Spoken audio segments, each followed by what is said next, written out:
kulanti wacan oo wanaagsan daawadayaal ku soo dhawaada barnaamijka wararkii ugu dambeeyay Soomaalida iyo caalamka hadahan oo kaleeto aad daawataan qodobada barnaamijka aan idinku hayo isla markaana aad uga bogan doontaan hadii alla idmo waxa kamid ah wararkii ugu dambeeyay arrimaha doorashada dalkeena madaxweyne Farmaajo oo qorsheynayo kulan lagu taageerayo maamul goboleedyada taageersan Villa Soomaaliya inuu ku qabto Muqdisho iyo qorqor oo hordhac u noqday kulankaasi haddaba sidee kulankaasi uga falcelin doonaan mucaaradka oo celcelis ah ra'iisul wasaaraha dalka Maxamed Xuseen Roble oo amar culus siiyay hay'adaha ammaanka kadib dil bareer ah oo loo geystay dad shacab ah wararkeena kalena waxa kamid ah waa sidee xaaladda kuraasta muranka uu ka taagan yahay siiba kuraastii Jawaari iyo Yaasiin Farey xogihii iyo wararkii ugu dambeeyay ayaan idinla wadaagi doonaa qodobadaas iyo kuwa kale oo intaas ka faahfaahsan ayaan daawadayaal barnaamijkii idinkugu haya fadlan haddii aad inagu cusub tahay subscribe tanaga 11 gambeelkana taabo si aad u noqotid daawadaha ugu horeeyo ee helo wararka iyo warbixinada aan halkan soo gelino waad ku mahadsantihiin daawashada wararka iyo sida markasta aad inoola socotaan aynu ku bilowno wararkeena waxaan ku bilaabayaa xaaladda kuraasta muranka uu ka taagan yahay siiba Jawaari iyo Yaasiin Farey ilaa iyo hadda halkay ku dambeeyaan aan isla eegno warbixintaas guddiga xalinta khilaafaadka ayaa weli kor u haya natiijada muranka uu ka taagan yahay kursiga Hob 67 kaas oo ay beeshii lahayd si weyn u qaadacday qaabka loo maareeyay kursigan oo uu soo qaatay taliyaha ku-meel gaarka Anisa Yaasiin Cabdullaahi Farey waxa cabasho ka qaba dhowr musharax shalay waxa kulmay guddiga xalinta khilaafaadka musharaxiintii kursigan u taagnaa iyo odayaal dhaqameedyo uu ku jiro saxiixihii kursigan Ali Jesto guddiga waxa loo sheegay in habka loo wajahay kursigan ay qalad tahay ninkii saxiix lahaa kursigan ayaa xaqiijintiisa la wadaagay guddiga xalinta khilaafaadka maadaama qofka saxiixaya kursigan uu yahay qof si weyn loo yaqaano waxa aad isha loogu hayaa waxa guddiga xalinta khilaafaadka qiil ka dhigan doonaan haddii ay soo fasaxaan natiijada kursigan oo ay u sharceeyaan Yaasiin Farey walow ay jiraan warar xooggan oo sheegayo in doorashada kursigan si weyn ama si fiican ay u dhacday mid ka mid ah xubnaha guddiga xalinta khilaafaadka oo diiday inaan magaciisa xigno wuxuu sheegay inuu cadaadis badan ka haysto dhanka mucaaradka iyo sidoo kaleeto qaar ka mid ah xubnaha Farmaajo ka soo horjeeda reerka kursigan leh waxa uu diyaarsan doorasho isgarab taalla oo kursigana haddii kursigooda aan la soo celin oo aan loo marin qaabka ay iyagu doonayaan iyo sidoo kaleeto mucaaradka guddiga xalinta khilaafaadka waxa la soo warinayaa inay aad uga fiirsanayaan natiijada kursigan warar hoose oo aan helnay iyaguna waxay sheegayaan in lagu qalqaalinayo guddiga in ay dib isaga dhigaan natiijada kursigan taas oo ah qorsho markaasi ay doonayaan mucaaradka in ay ku cadaadiyaan guddiga xalinta khilaafaadka sidoo kaleetana ay shacabka uga dhaadhiciyaan in kursigan uu yahay mid aan loo marin habka sharciga waafaqsan yahay muddo dheer waxaa laga cararayay laba doorasho isgarab taalla laakiin waxaa jirta cabsi ku saabsan in mucaaradka ay qabsadaan doorasho kale siiba kursigan iminka horyaalla guddiga xalinta khilaafaadka daahir maxamuud geelle jibriil ibraahim cabdulle taabit cabdi maxamed iyo cadow cali gees oo dhammaan qaba damaca madaxweyne Soomaaliyeed ayaa ka mid ah siyaasiyiinta jufada iskale kursigan taas oo sii adkeynaysa in xiisada kursigani ay si adag ku sii jiitanto maadaama dhammaan xubnahan ay yihiin kuwa ka soo horjeeda Farmaajo ama mucaaradka la safan madaxda Galmudug ayaa iyagana la sheegay inaanay waxba ka dhihin buuqa kursigan ka dhashay oo u muuqdo inuu u soo wareegay dhanka magaalada Muqdisho waa mucaaradka iyo Farmaajo geesta kaleeto kursiga Hob 103 ayaa ka mid ah kuraasta sida weyn la isugu hayo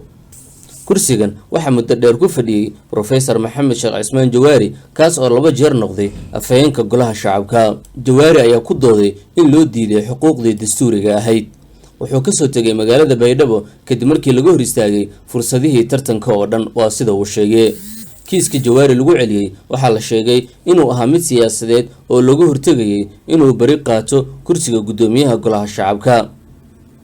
xubno ka mid ah waxgaradka beeshiisa oo dhawaan warbaahinta la hadlay ayaa cambaariyay tallaabadaas waxayna sheegeen inay dhaawac weyn tahay in Jawaari lagu hor istaago inuu cod weydiisto beeshiisa hawsha kursiga Jawaari waxa magaalada Baydhabo u tagay gudoomiyaha guddiga doorashooyinka heer federaal Maxamed Xasan Ciro horey guddigaasi waxay u joojiyeen doorashada kursigaas laakiin hadalkooda lama dhageysan waxay la kulmeen Jawaari haddana waxay ku jiraan shaqo culus ee guddigaasi ka tirsan waxay sheegeen inay macquul tahay in mar kale natiijada kursigaasi la laalo. ra-iisul wasaare maxamed xuseen rooble ayaa sidoo kale la sheegay inuu ka mid yahay dadka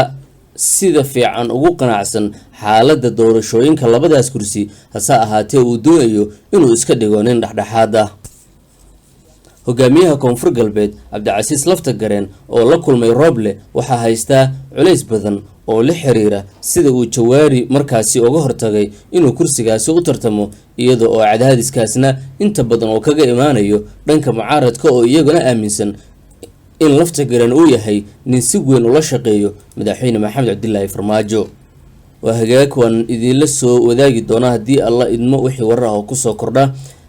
doorashooyinkaasi ama kuraasaasi ee go-aanka laga gaarayo. barnaamijka wararkii ugu dambeeyey soomaalida iyo caalamka ayaa daawadayaal la socotaan. markana wararkeena kale ayaan eegayaa. madaxweynaha jamhuuriyadda federaalka ee Soomaaliya mudane maxamed cabdilaahi farmaajo ayaa qorsheynaya kulan uu ku taageerayo madaxda ku xiran villa Soomaaliya inuu ku qabto magaalada Muqdisho iyo qoorqoor oo hordhac u ah kulankaasi. madaxweynaha dowladda ayaa waxa uu wadaa qorshe markaasi uu taageero kaga sii raadinayo maamulada kooxda villa Soomaaliya maadaama uu arkay sida doorashada ay hadda ku bilaabatay.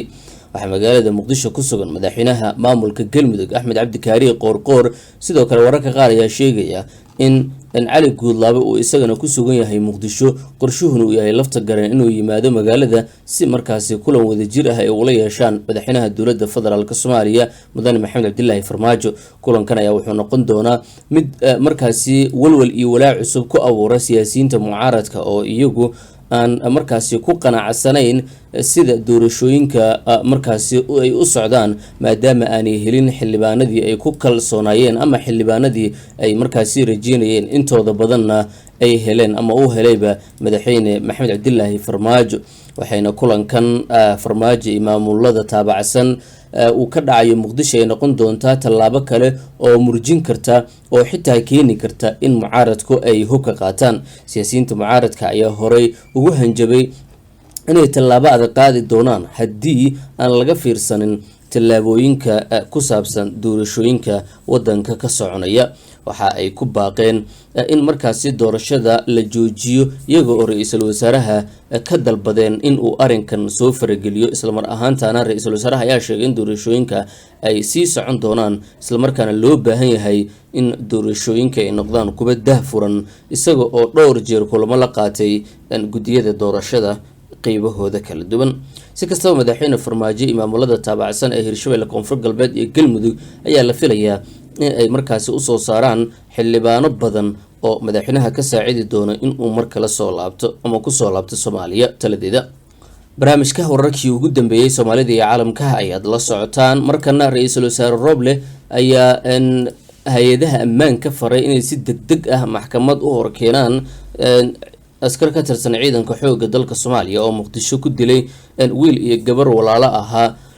ra-iisul wasaare Rooble oo markaasi war ka soo saaray dhacdooyinkaasi ayaa sheegay in aan la aqbali doonin mar dambe in askar ka tirsan ciidanka dowladda federaalka ay ku dilaan dadka shacabka ah aan waxba galabsan. islamarkaana ciidanka booliiska waxa uu uga mahad celiyey soo qabashada eedeysanayaasha. waxa uu sidoo kale u ballan qaaday ehelada dhalinyaradaasi lagu dilay magaalada Muqdisho in ay cadaalad heli doonaan sida ugu dhaqsiyaha badan.